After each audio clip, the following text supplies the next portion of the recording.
आज भगवान श्री कृष्ण की जन्माष्टमी पर एक प्रश्न आया है। मन के सवाल में इस प्रश्न का स्वागत है। प्रश्नकर्ता ने पूछा है कि हमारा पूरा परिवार कृष्ण भक्त है, किंतु जब से मैं आपकी रामचरितमानस की व्याख्या देखने लगी हूँ और विनय पत्रिका, तब से प्रभु श्री राम से बहुत प्रेम होता जा रहा है। हमने कभी प्रभु श्री राम की ओर देखा ही नहीं था, क्योंकि कृष्ण में ही इतने मग्न रहते थे।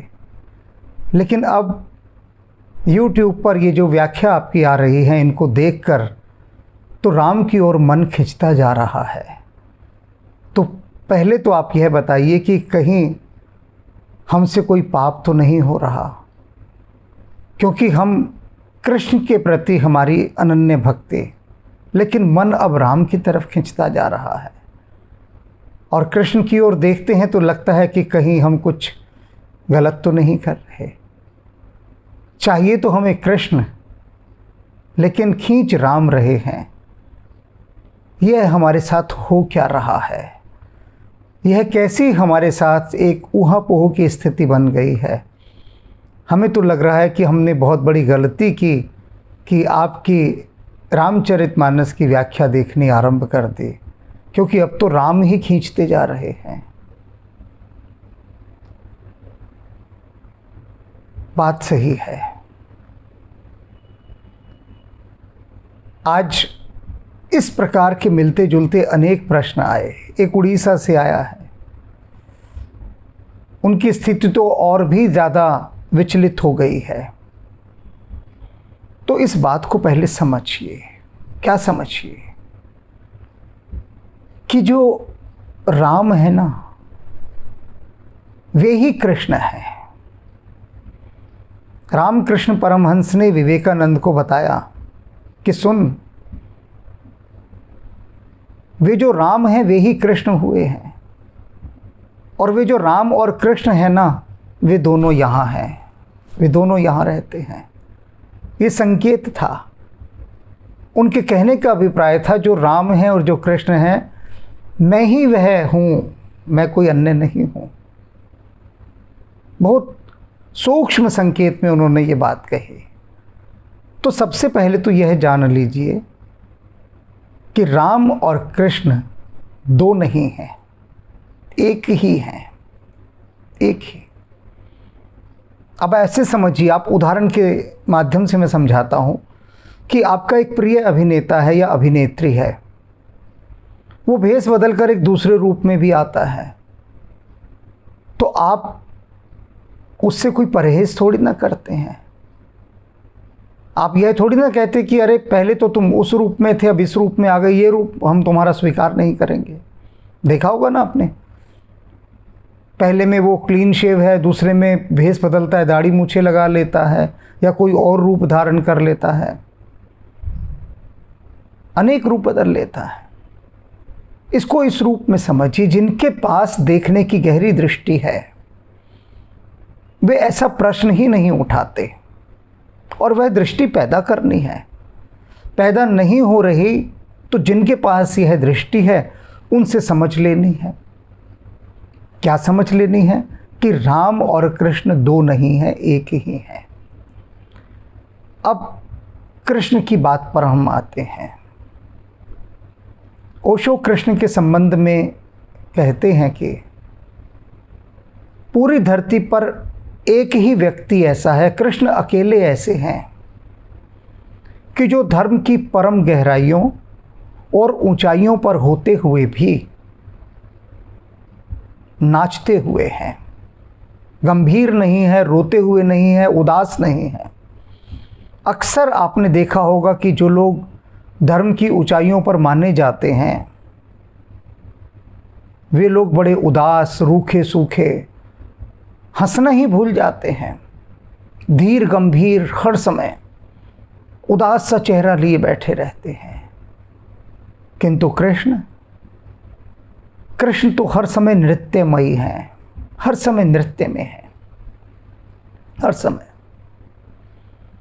और बड़े से बड़े युद्धों में भी वे नाच रहे हैं। कृष्ण को पाना कोई सरल नहीं है। कृष्ण तो अनंत अनंत परीक्षाएं लेते हैं यदि कृष्ण की तरफ सरकने का प्रयास भी किया जाए। राम जी नहीं लेते उतनी परीक्षाएं। राम जी तो तत्काल स्वीकार कर लेते हैं। इधर आप राम की शरण में गए और उधर राम ने स्वीकार किया। शरणागत को राम तत्काल स्वीकार कर लेते हैं, किंतु कृष्ण नहीं करते। कृष्ण तो आपकी ऐसी परीक्षाएं लेंगे कि आप संदेहग्रस्त होकर कृष्ण को छोड़ छोड़ भाग जाएंगे, तत्काल भाग जाएंगे। कृष्ण के पास टिकना कोई सरल काम नहीं है। जगत का जो सबसे कठिन काम है वो कृष्ण के साथ खड़े हो जाना है। कृष्ण के साथ खड़ा नहीं हुआ जा सकता, बैठा भी नहीं जा सकता, पास फटका भी नहीं जा सकता। मैं अभी एक उदाहरण के द्वारा बताऊंगा और उस उदाहरण को सुनकर सभी के होश ठिकाने आ जाएंगे, समझ में आ जाएगा। दृश्य देखिए क्या है। कृष्ण अपने कक्ष में लेटे हैं। अर्जुन और दुर्योधन दोनों वहां पहुंचते हैं। युद्ध होने वाला है महाभारत का। दोनों को यादवों की सेना चाहिए, नारायणी सेना भगवान कृष्ण की। अब दोनों उनसे सेना मांगने गए हैं। कृष्ण शयन कर रहे हैं। दुर्योधन उनके सिर के पास जाकर बैठ जाता है। अर्जुन आता है, वो चरणों में बैठ जाता है। भगवान कृष्ण जागते हैं। स्वभावतः पहली दृष्टि अर्जुन पर पड़ती है क्योंकि वह चरणों पर बैठा है। तो जब व्यक्ति की आंख खुलती है तो सबसे पहले सामने ही तो देखता है ना, अपने सिरहाने थोड़ी ना देखता है कौन बैठा है।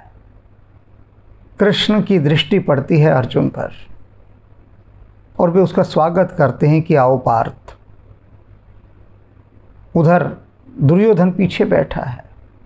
वह अकड़ कर कहता है, कृष्ण हमारी तरफ भी तो देख लो।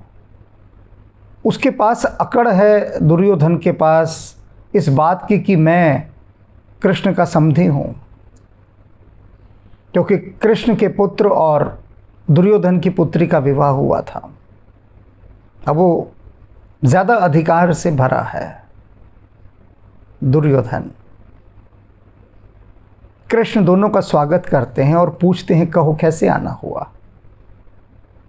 मालूम तो सब है कैसे आना हुआ, फिर भी लीला है, औपचारिकता है, शिष्टाचार है। पूछा, कहिए कैसे आना हुआ।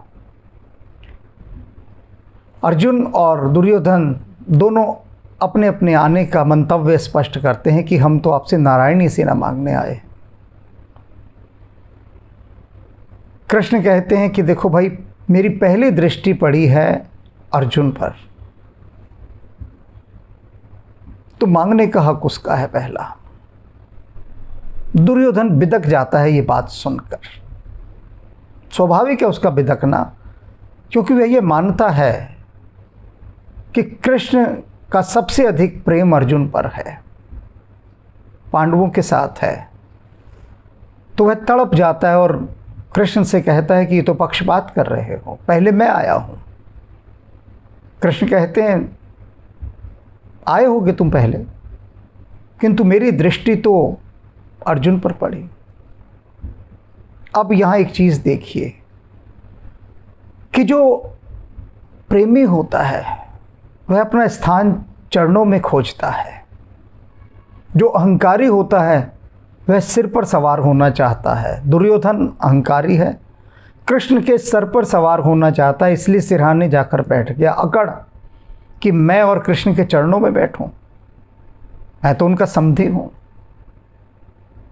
और मैं इतने बड़े साम्राज्य का सम्राट हूं। धृतराष्ट्र नाम मात्र का सम्राट है, असली सम्राट तो मैं ही हूं, चलती तो मेरी है। तो वो जो अकड़ है वो भगवान के सिर पर भी सवार हो जाना चाहती है। प्रेमी विनम्र होता है, पिघला हुआ, मेल्ट, बहता हुआ। अंततः कृष्ण दुर्योधन की किसी बात की परवाह नहीं करते। कहते हैं पहला अवसर तो मैं दूंगा अर्जुन को ही, क्योंकि देखा मैंने उसे है। अब कृष्ण अर्जुन के सामने दो विकल्प रखते हैं।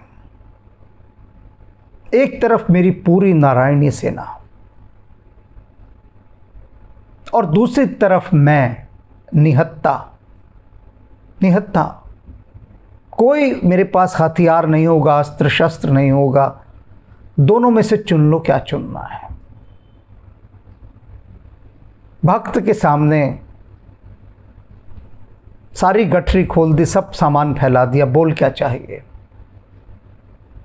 दुर्योधन तड़प रहा है कि देखा कृष्ण कितना पक्षपात करता है, कि इस निठल्ले निशस्त्र कृष्ण को लेकर कोई क्या करेगा।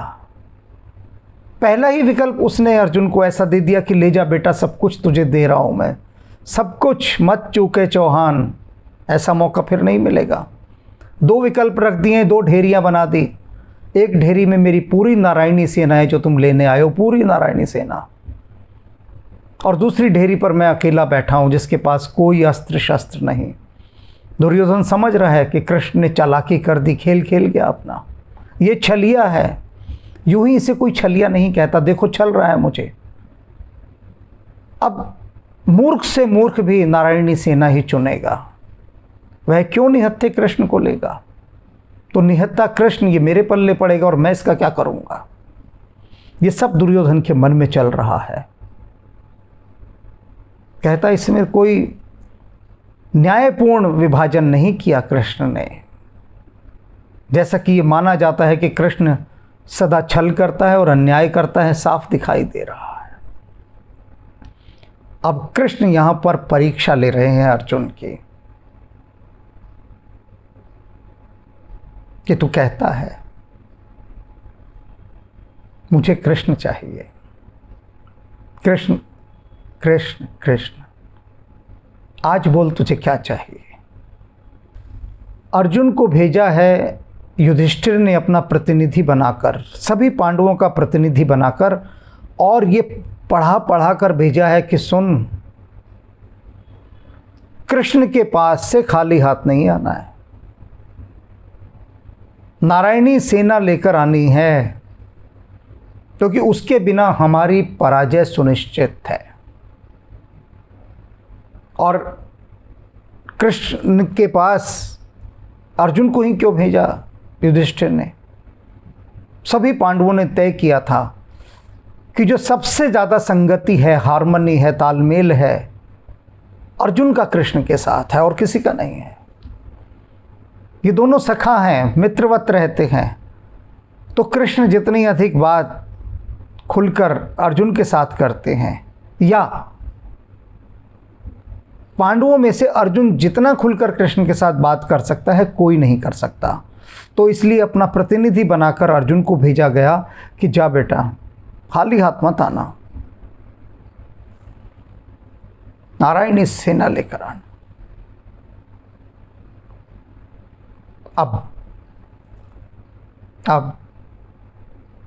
अब फंस गया है अर्जुन बुरी तरह से, इतनी बुरी तरह से फंस गया है। कृष्ण ने क्या विकल्प रख दिए। एक और मेरी पूरी नारायणी सेना और एक तरफ मैं निहत्था। चुन बेटा, किसे चुनता है। अगर अर्जुन चुनता है कृष्ण को तो ये राजनीतिक भूल होगी बहुत बड़ी, बहुत बड़ी, क्योंकि उसे भेजा गया है सैनिक सहायता मांगने के लिए। अब सैनिक सहायता के बदले वह कृष्ण को चुनता है तो लौटकर सब अपना सिर ठोक लेंगे कि ये क्या किया अर्जुन, हमने किस लिए भेजा था तुझे। और वे कृष्ण जो सदा हमारी सहायता करने के लिए तत्पर रहते हैं, वे नासमझ तो नहीं है ना। वे चाहते हैं कि हम नारायणी सेना लें और उसके बल पर कौरवों को पराजित करें। इसीलिए कृष्ण ने जानबूझकर सब कुछ हमारी झोली में डालने के लिए नारायणी सेना का विकल्प रख दिया, और ना समझ तू ये क्या कराया, तो कृष्ण को चुन लाया। अर्जुन फंस गया बुरी तरह से।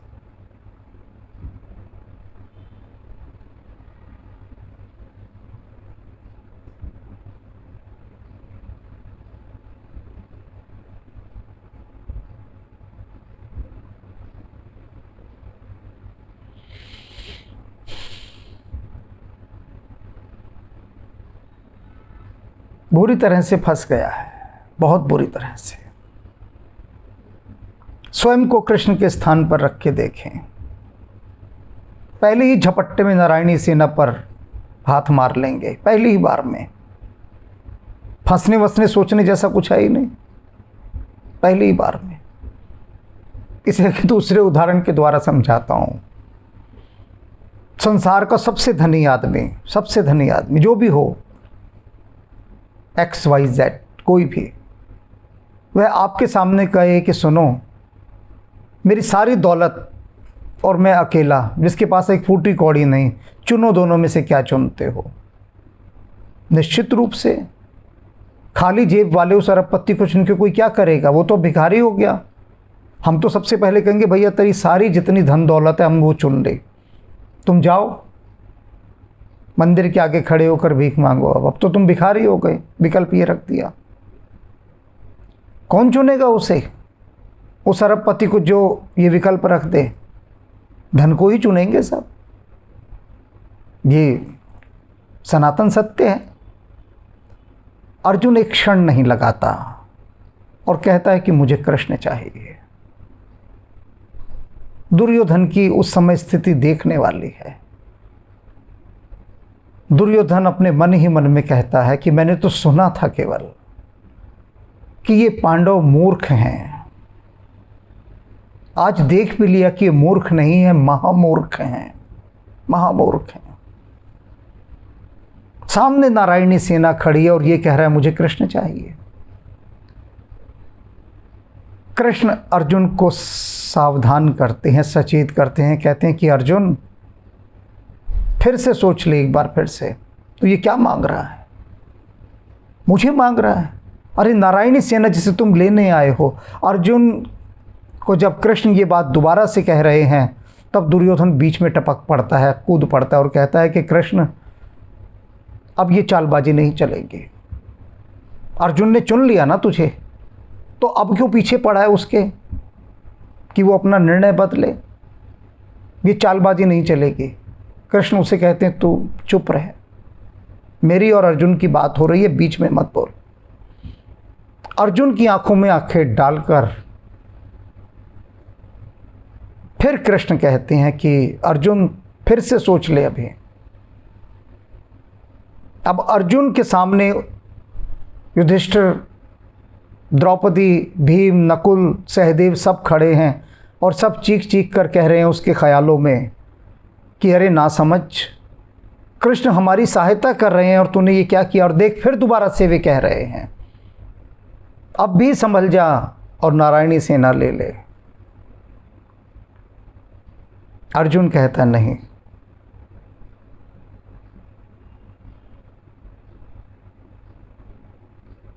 नहीं नहीं, आपको चुन लिया ना,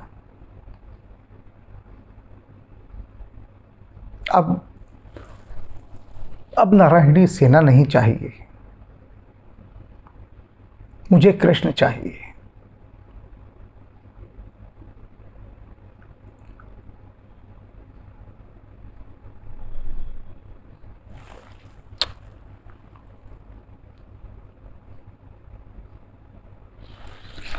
और कृष्ण आगे बढ़कर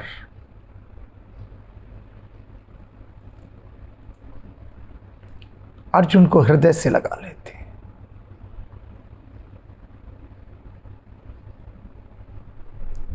और इस आलिंगन में अर्जुन सब कुछ पा जाता है। यह साधारण आलिंगन नहीं था। हजारों बार कृष्ण ने अर्जुन को अपने गले से लगाया, हृदय से लगाया, भुजाओं में भरकर आलिंगनबद्ध किया, किंतु उन सभी समयों में, उन अनेक बार जब कृष्ण ने अर्जुन को गले से लगाया, तब अपनी शक्तियों के द्वार नहीं खोले थे। आज अपनी शक्तियों के सारे द्वार खोलकर उसे आलिंगनबद्ध किया, और अर्जुन अनुभव करता है कि उसने सब कुछ पा लिया। केवल कृष्ण को पा लेना, केवल कृष्ण को, कुछ नहीं चाहिए। कृष्ण की बड़ी सी बड़ी परीक्षाओं में से परीक्षा थी कि एक तरफ पूरा संसार, पूरे संसार का वैभव, और दूसरी ओर मैं अकेला निहत्था, और मुझ अकेले निहत्थे को लेकर संसार के समर में उतरना है, युद्ध में उतरना है। इसका गलत अर्थ लोगों ने लिया। क्या किया? अपनी बड़ी से बड़ी नौकरियां छोड़कर, जो सेवा के लिए, मानवता के लिए उन्होंने ज्ञान शिक्षा प्राप्त की थी, उन सब को छोड़कर कृष्ण के नाम पर गली गली घूम रहे हैं। बस कृष्ण का नाम लेके घूमते जा रहे हैं। नहीं, कृष्ण को पा लेने का अर्थ है कि मुझे पाने के बाद संसार का जो कर्म क्षेत्र है उसमें डटे रहो। कोई बहुत बड़ा इंजीनियर है, डॉक्टर है, वैज्ञानिक है, शिक्षक है, चित्रकार है, संगीतकार है, तो इसका अर्थ ये नहीं कि वो वैज्ञानिक, वो डॉक्टर, वो इंजीनियर अपनी जॉब को छोड़कर कृष्ण के पीछे पीछे भागा जाए। कृष्ण उससे बेहद नाराज हो जाएंगे, बेहद रुष्ट। कृष्ण यही कहेंगे कि मेरा पहला संदेश है, कर्मरत रहो, पुरुषार्थी रहो। मुझे पा लेने का अर्थ है कि कृष्णमय होकर तुम एक अच्छे डॉक्टर बनो, अच्छे इंजीनियर बनो, अच्छे वैज्ञानिक बनो। कर्म भूमि मत छोड़ो, क्योंकि जिस देश ने तुम पर इतना काम किया, तुम्हें वैज्ञानिक बनाया, इंजीनियर बनाया, डॉक्टर बनाया, शिक्षक बनाया, या अन्य कुछ भी और बनाया, सैनिक बनाया, जो भी कुछ बनाया, राजनेता बनाया, कुछ भी बनाया, जो भी बनाया, उसमें और सौंदर्य उत्पन्न करो कृष्णमय होकर। मुझे अपने में समा लो। इसे कहते हैं मुझे कृष्ण चाहिए। सब कुछ छोड़कर कोई कृष्ण की शरण में चला जाए। सब कुछ छोड़ने का मतलब है आसक्ति छोड़ना। ये सब कुछ छोड़ने का मतलब है, ये नहीं कि पद, धन इत्यादि सब। कृष्ण ने कुछ छोड़ा क्या? परम वैभव में रहे, परम ऐश्वर्य में रहे, कर्मठ रहे, पुरुषार्थी रहे। तो कृष्ण के साथ चल पाना जगत का सबसे कठिन काम है। कृष्ण बड़ी परीक्षाएं लेते।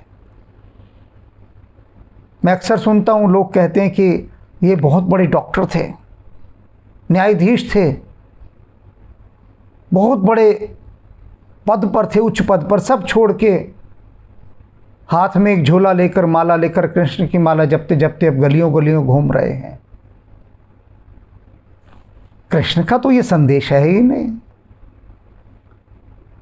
कृष्ण ने भी अर्जुन से क्या कहा? जब अर्जुन ने कृष्ण को चुन लिया, नारायणी सेना दुर्योधन के पास चली गई, तब तो उसे चाहिए था कि कृष्ण ही मिल गए, अब युद्ध वगैरह क्या करना, किसके लिए करना। कृष्ण को कहते कि चलो भैया हमारे साथ बैठो, तुम्हारे सर पे मोर पंख लगाते हैं, ये लो बांसुरी ये बजाओ, और हम सब तुम्हारी आरती उतारेंगे। अब बैठकर बैठो। पांचों पांडव बैठते हैं और जय कन्हैया लाल की आरती उतारते रहते हैं कि तुम हमें मिल गए हो, हम काहे का काम धंधा करें, काहे की लड़ाई झगड़ा करें, किस लिए करें, किस लिए करें, क्यों करें जब कृष्ण ही मिल गए। जिसे कृष्ण मिल गए, जिस अर्जुन को, जिन पांडवों को, वे भी युद्ध के लिए तत्पर हैं, अब साम्राज्य प्राप्त करने के लिए। क्यों? कृष्ण चाहते हैं, कृष्ण चाहते हैं। और कृष्ण जिसे अपनी ओर खींचना चाहते हैं उसको पहले शुद्ध कर देते हैं, पूरी परीक्षाएं लेते हैं। संसार का सबसे बड़े से बड़ा लोभ कृष्ण ने अर्जुन के सामने डाल दिया कि ले, यही मांगने आया था ना, ले, सब ले। पूरी गठरी में बांधकर कृष्ण ने अर्जुन के सामने नारायणी सेना रख दी। मेरे पास आया है, सांसारिक चीजें मांगने आया है, सेना मांगने आया, ले, सारी सेना ले जाओ। लेकिन अर्जुन, नरश्रेष्ठ अर्जुन, प्रेमी अर्जुन, भक्त अर्जुन कृष्ण को चुनता है, और कृष्ण को चुनने के बाद पुरुषार्थ के मार्ग पर बढ़ता है। यदि कोई कहता है मैं कृष्ण भक्त हूं, तो इसका एक ही अर्थ होना चाहिए कि वह परम पुरुषार्थी है, कर्मयोगी है, भगोड़ा नहीं है, एस्केपिस्ट नहीं है, पलायनवादी नहीं है, संसार के समर क्षेत्र में, रण क्षेत्र में खड़ा है, अडिग कर्मयोगी है। वही वास्तव में कृष्ण का भक्त है। जिसे भी कृष्ण चाहिए, जिसे भी कृष्ण चाहिए, मिलेंगे उसे, राम के माध्यम से जाकर मिलेंगे, क्योंकि राम ही तो कृष्ण है। राम सबसे बड़ा शॉर्टकट है कृष्ण तक जाने का। कृष्ण के चक्कर में सीधे सीधे आ गए तो फंस जाएंगे, क्योंकि वो छलिया है। ऐसा छलेगा कि अर्जुन जैसे ही बच सकते हैं बस, और कोई नहीं बच सकता। और अर्जुन जैसी चेतना तो अर्जुन ही हो सकती है, हम आप तो नहीं हो सकते। तो हमें तो राम के माध्यम से यात्रा करते हुए कृष्ण तक पहुंचना है, क्योंकि कृष्ण राम का सबसे नया संस्करण है, अवतरण है। जितनी भी टेक्नोलॉजी है ना, सारी कृष्ण में दिखाई फैल रही है। राम में सब हिडन है, छिपी हुई है, बस ये समझ लीजिए। तो राम और कृष्ण एक ही हैं, और जो कहता है मुझे कृष्ण चाहिए, उसे निश्चित रूप से कृष्ण मिलते हैं। बस यही संकल्प हो, मुझे कृष्ण चाहिए, और कर्म योग को नहीं छोड़ना है।